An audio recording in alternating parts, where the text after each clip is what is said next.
Emma and Jason had been waiting for this moment for months. Their first child was due in just a few weeks. Like many expectant parents, they had already made a long checklist: a crib, a car seat, health insurance paperwork, pediatric appointments, and of course, the forms they'll complete at the hospital after their daughter is born. They expected to fill out paperwork for a birth certificate. They expected to apply for a social security number. But there was one thing they weren't expecting: a new government retirement savings account that could automatically become part of the birth registration process. When Emma mentioned it to her parents, they thought it sounded too good to be true. The government gives every eligible baby $1,000. Jason wasn't sure either. Was enrollment automatic? Would they need to apply separately? Was this another tax credit that only some families could receive, or was it something entirely different? If you've recently welcomed a child, or you're expecting one soon,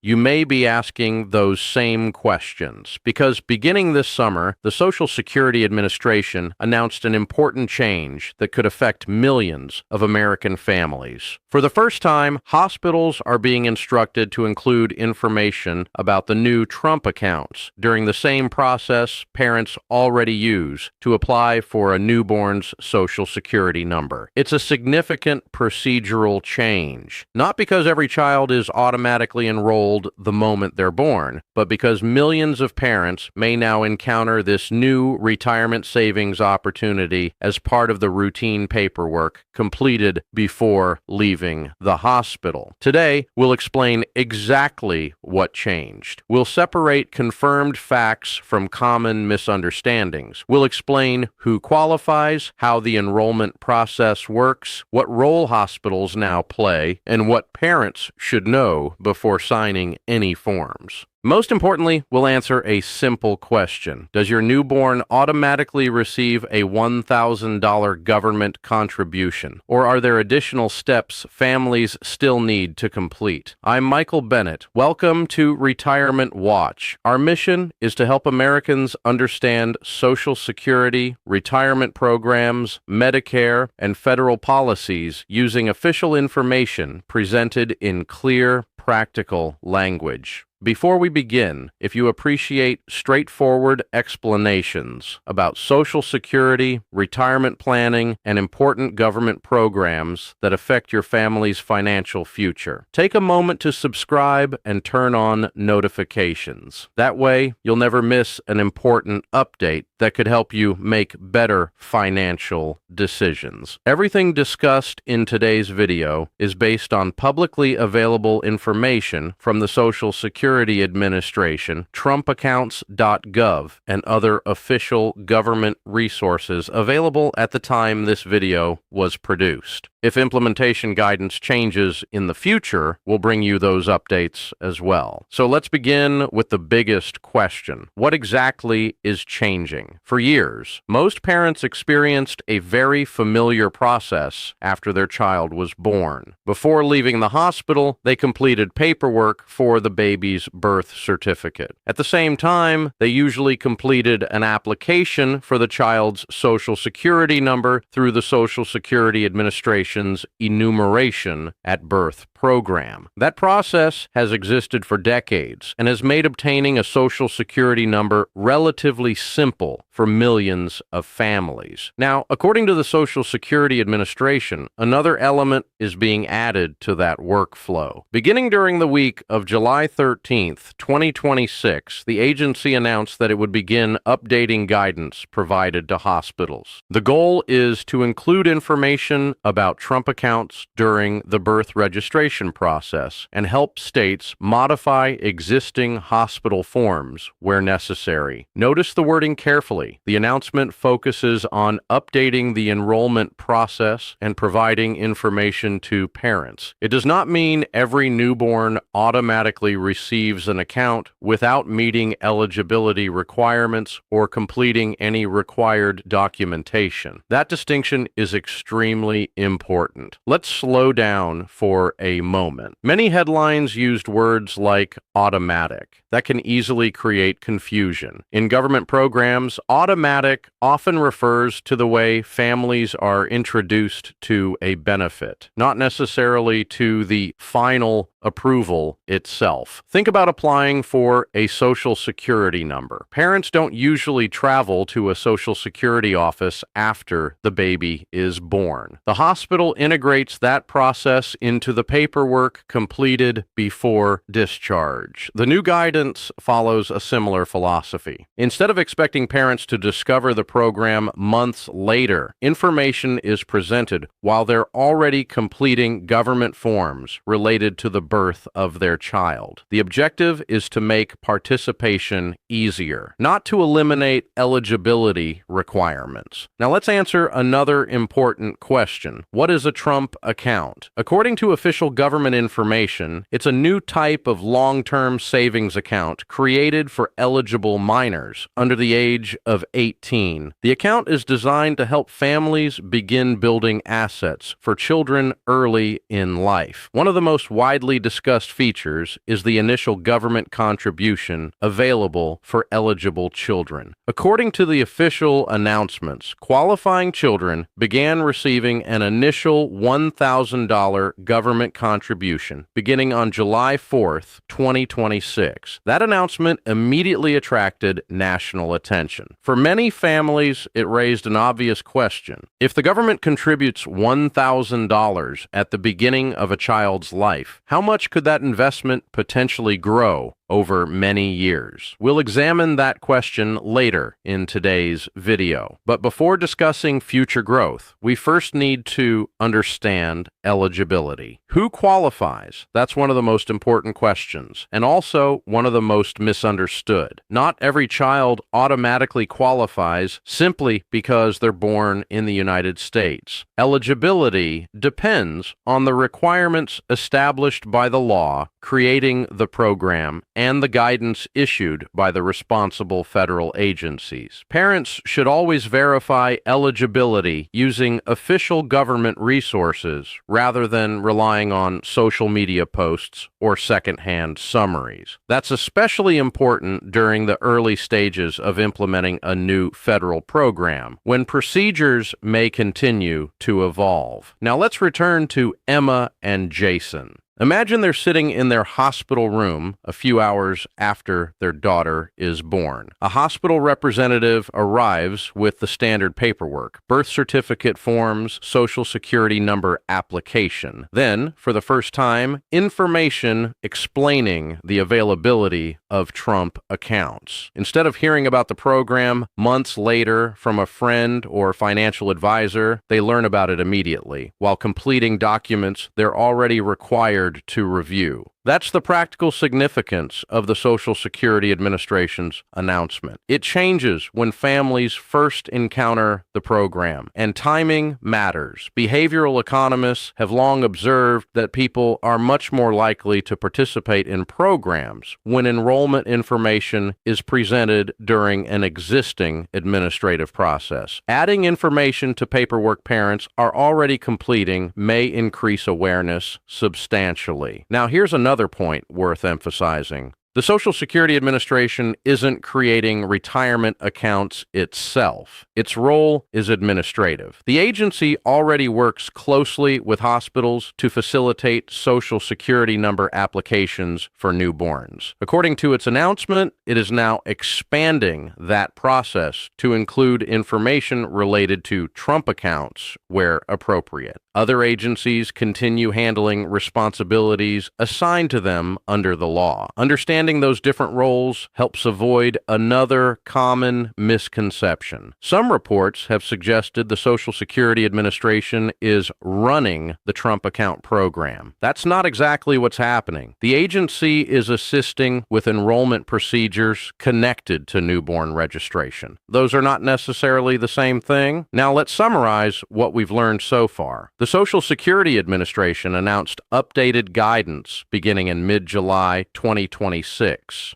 Hospitals participating in the birth registration process will begin providing information related to Trump accounts alongside existing Social Security number paperwork. Eligible children may receive an initial $1,000 government contribution under the program, but eligibility requirements still apply, and parents should rely on official government guidance before assuming enrollment is automatic. For Emma and Jason, this means one more conversation before leaving the hospital. Not about diapers or feeding schedules, but about whether taking advantage of this new opportunity could help shape their daughter's financial future. And that naturally leads to the next question. How do Trump accounts actually work? Who controls the money? Can parents contribute additional funds? When can the child access the account? And could this new program become one of the most significant long-term savings tools available for future generations? That's exactly what we'll explore next. Now let's answer the questions every parent is asking. How do these Trump accounts actually work? Who owns the account? Who manages the money? And what happens after that initial government contribution? Let's start with the basic idea. Unlike a traditional government benefit that's spent almost immediately, this program is designed with a very different purpose. It's meant to encourage long-term saving. Think of it as planting a tree rather than buying groceries. The value isn't measured by what happens next week. It's measured by what that investment could become many years from now. For a newborn child, time is one of the greatest financial advantages possible. A dollar invested at birth has nearly 2 decades to grow before adulthood. That's one reason financial professionals often say the earlier someone starts investing, the more powerful compound growth can become. Imagine 2 children. One begins investing at birth. The other waits until age 18.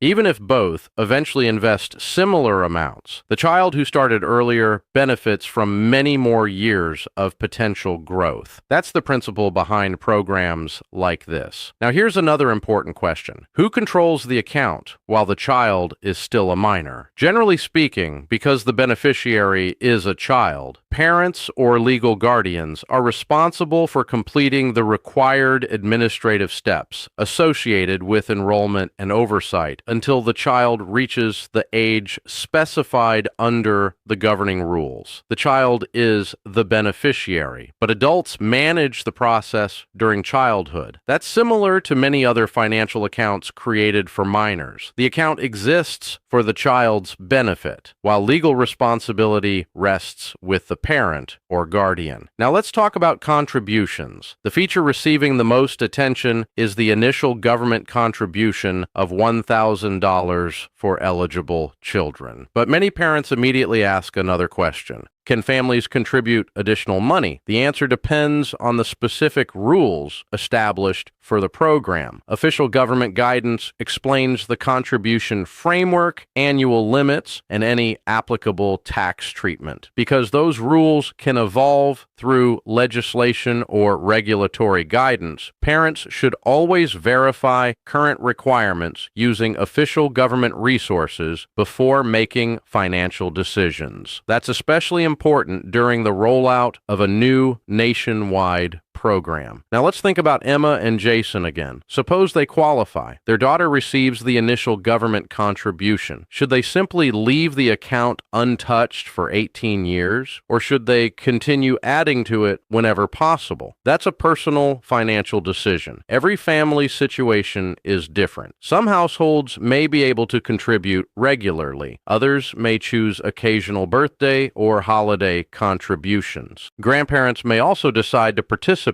if program rules allow. Even relatively modest contributions made consistently over many years can potentially make a meaningful difference because investment growth compounds over time. Now here's where expectations need to remain realistic. Some headlines have suggested that every child will automatically become wealthy because of a $1,000 government contribution. That's not how investing works. Investment returns are never guaranteed. Financial markets rise and fall. Economic conditions change. The future value of any long-term account depends on multiple factors, including investment performance, contribution levels, fees where applicable, and the amount of time the funds remain invested. No government announcement promises a specific future account balance, and no responsible financial planner would guarantee one. Instead, it's better to think of the initial contribution as a starting point, a foundation, an opportunity. What families choose to build on that foundation may ultimately matter just as much as the initial deposit itself. Now, here's another important distinction. Some people have compared Trump accounts to traditional retirement accounts. Others compare them to college savings plans. Still others view them as long-term investment accounts for children. Each comparison captures part of the picture, but none of them is perfect. Trump accounts were created under their own legal framework. That means parents shouldn't assume the rules are identical to other savings programs they may already know. Eligibility, contribution limits, withdrawal rules, tax treatment, qualified uses. Each of those areas should be reviewed using official guidance rather than assumptions based on other financial products. That's one reason the Social Security Administration's decision to introduce information during hospital registration may prove significant. Many parents simply weren't aware the program existed. Providing official information at birth gives families an opportunity to learn about the program before important years of potential investment growth have already passed. Let's slow down for a moment. Notice something interesting. The biggest change announced by the Social Security Administration isn't actually the $1,000 contribution. That feature already existed for eligible children. The major change is how families first encounter the program. Instead of expecting parents to discover it later through news reports or financial advisors, they're introduced to it during one of the most important administrative moments in a child's life. Behavioral researchers often refer to this as reducing friction. The easier it becomes to learn about a program while completing related paperwork, the more likely eligible families are to consider participating. That's why enrollment design matters. Sometimes changing when people receive information can significantly influence participation without changing the benefit itself. Now, here's another question many grandparents are asking. Can they contribute? For many families, grandparents already help fund education savings accounts or make financial gifts on birthdays and holidays. Whether Trump accounts become another tool available for multi-generational saving depends on the specific contribution rules established under the program. Parents and grandparents should consult the official program guidance before assuming contributions are permitted or determining how they may be treated for tax purposes. Now let's consider another practical issue.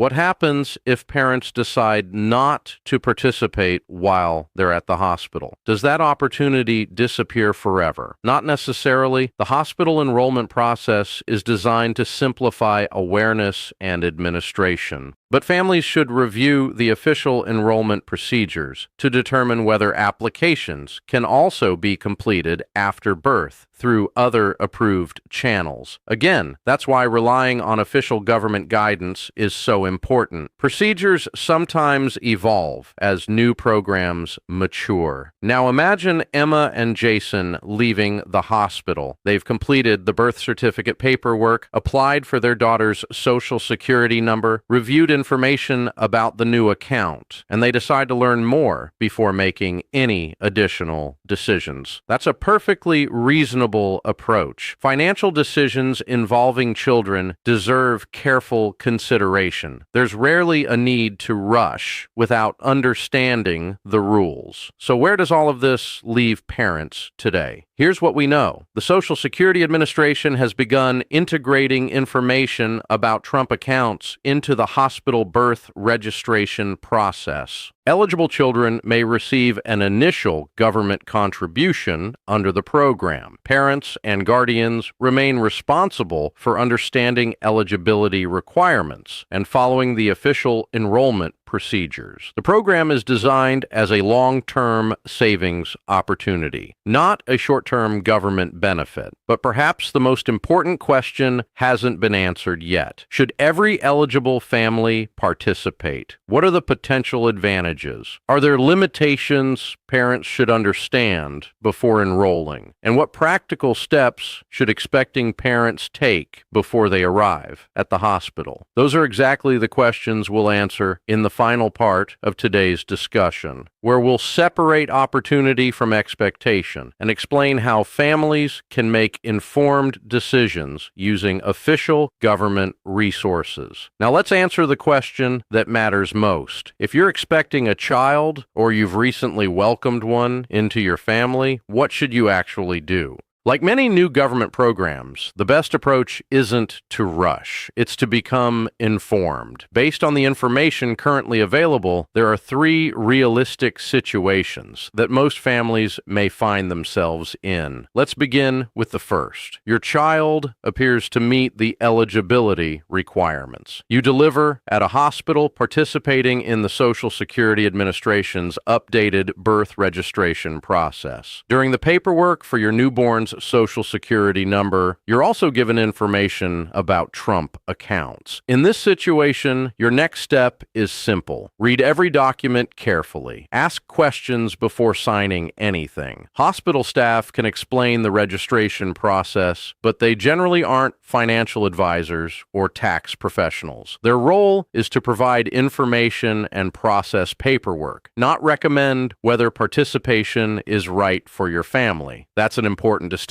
The final decision belongs to you. Now let's consider the second scenario. Your child may qualify, but you aren't sure. Perhaps your family's circumstances are unique. Maybe you recently moved. Maybe you're unsure how the eligibility rules apply to your situation. Or perhaps you're adopting a child instead of giving birth. In those cases, don't rely on assumptions. Use the official government resources. The Social Security Administration has published guidance explaining its role in the enrollment process. TrumpAccounts.gov provides additional information about the program itself. And if questions involve tax reporting or contribution rules, official Internal Revenue Service guidance should always take priority over articles, social media posts, or online discussions. When a federal program is new, misinformation often spreads faster than official updates. That's another reason why verifying information directly from government sources is so important. Now let's look at the third scenario. Some parents decide not to participate immediately. That's their choice. Financial decisions involving children deserve thoughtful consideration. Some families prefer speaking with a financial planner first. Others want to understand contribution limits, investment options, or future withdrawal rules before enrolling. Taking time to understand a program doesn't necessarily mean missing an opportunity. The important thing is making an informed decision rather than reacting to headlines alone. Now, here's another question that's generating a great deal of discussion. Could this program change the way American families think about long-term saving? Possibly. For decades, many parents have opened savings accounts, education accounts, or investment accounts shortly after a child's birth. The new program introduces another potential starting point for families interested in building long-term financial assets for children. Whether families choose to build on that foundation through additional contributions is entirely a personal decision. Some may contribute regularly. Others may contribute only on birthdays or holidays. Some may simply leave the initial government contribution invested over many years. There isn't one correct strategy for every household. That depends on each family's financial goals and circumstances. Now let's talk about grandparents. Many grandparents already enjoy giving financial gifts to grandchildren. Sometimes it's money for college, sometimes it's a savings bond, sometimes it's simply cash placed into a savings account each birthday. The introduction of Trump accounts naturally raises another question. Could these accounts become part of that tradition? Potentially, yes, depending on the contribution rules established under the program. That's why grandparents should review the official guidance just as carefully as parents do. Understanding contribution limits, tax treatment, and eligibility requirements helps families avoid mistakes while making the most of any available opportunities. Now, here's another practical point. Remember that the $1,000 government contribution is only the beginning of the conversation. Long-term financial success depends on much more than one initial deposit. Financial education, regular saving habits, responsible investing, and patience over many years often matter even more than the amount invested at the beginning. Imagine two families. The first receives the initial contribution and never thinks about the account again. The second also receives the initial contribution, but spends the next 18 years teaching their child about saving, investing, budgeting, and financial responsibility. By adulthood, those two children may possess very different levels of financial confidence. That's one reason many financial educators emphasize that building financial knowledge can be just as valuable as building financial assets. Now let's pause for a moment. This story isn't really about $1,000. It's about something much larger. It's about introducing long-term financial planning at the very beginning of a child's life. Whether this new enrollment process ultimately transforms retirement saving for future generations remains to be seen. Participation rates, investment performance, future legislative changes, and public awareness will all influence the program's long-term impact. Those questions won't be answered overnight. We'll learn much more over the coming years as additional families participate and federal agencies continue implementing the program. Before we finish, let's summarize what we know today. The Social Security Administration announced that beginning in mid-July 2026, hospitals will begin incorporating information about Trump accounts into the newborn registration process used when parents apply for a Social Security number. The goal is to make eligible families aware of the program during paperwork they're already completing after the birth of a child. Eligible children may receive an initial government contribution of $1,000 under the program, but eligibility requirements still apply. Enrollment procedures remain governed by official federal guidance, and parents should always verify current requirements through official government sources before making financial decisions. The biggest change announced by the Social Security Administration isn't the benefit itself. It's the enrollment experience. Instead of expecting parents to discover the program later, they're introduced to it at one of the earliest and most important administrative moments in a child's life. That may seem like a small procedural adjustment, but sometimes small administrative changes can significantly increase awareness of valuable programs.